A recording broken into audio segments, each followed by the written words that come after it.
Join us for the very first IFL Live at London's Indigo at the O2, Sunday, August the 13th, with me, Kugan Cassius, and some very special guests. Eddie Hearn, Darren Barker, Johnny Fisher and more.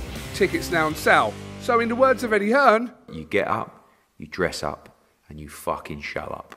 Andrew McCART, IFL TV, proudly sponsored by Everlast.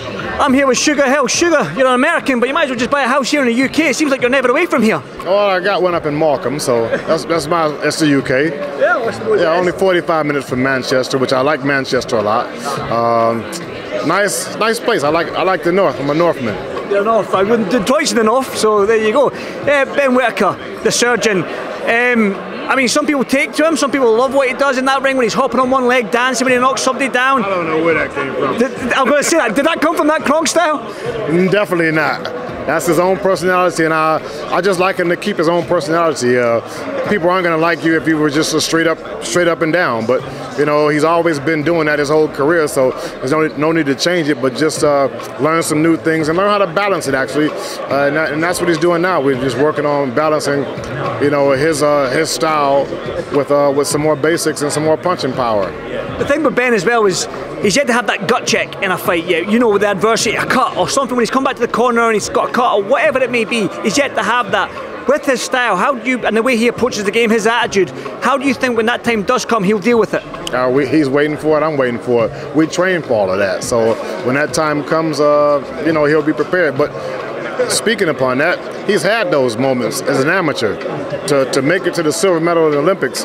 He's had those tough fights, so yeah, he's been tested and checked already. The smaller gloves, I mean, the amateurs is two different sports, as you well know, but with them smaller gloves and 10-ounce gloves that are more fit to your hands as well. I mean, it seems like it's hard to hit though, so that might never come. Or maybe somebody has to throw an elbow in there or a headbutt, but for Ben, when you look at the state of this light heavyweight scene, especially here in the UK with Dan Aziz, Buatsi, Yard, Callum Smith fighting Beterbiev, when you look at this current light heavyweight scene, obviously Ben's far away from that just now, but he is heading into an 8-rounder. Well, that's what I was going to say to you. Is he? When can you stop putting him in? When can his name start getting mentioned with these guys?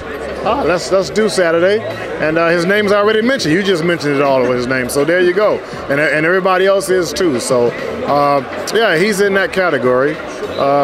Yeah, just when the time for him to fight those guys, it'll be ready, and he'll be ready. How far can Ben go? Tip top. Tip top. Top of the range.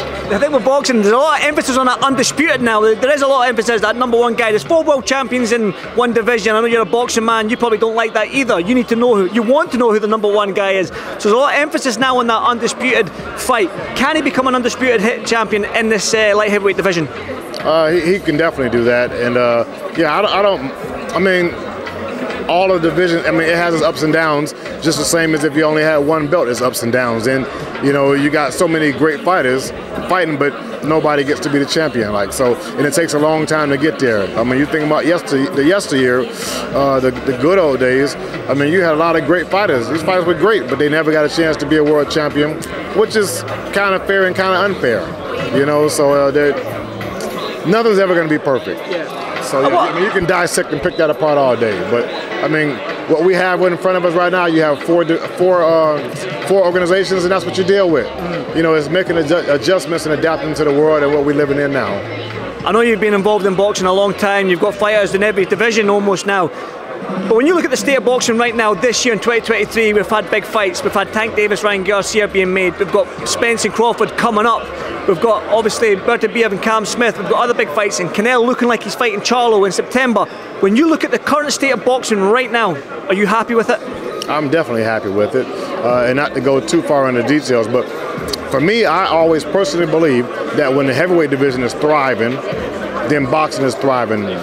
Boxing is the heavyweight division, and then the other divisions branched off from the heavyweight division. But yeah, the heavyweight division is the granddaddy. They control boxing. That being said though, Sugar, it seems like these lighter divisions are showing the heavyweight division how to do it. Like I said to you, Spence Crawford, nobody thought that was going to get made, and now that's made. Canelo has went to PBC, Benavidez is over there on that side of the street. That might get made in Cinco de Mayo next year now because he's got a 3-fight deal. Are these lower divisions showing the heavyweight division how to do this? I believe they got it from the heavyweight division when Deontay Wilder and Tyson Fury had their first fight of their trilogy. That's when it started.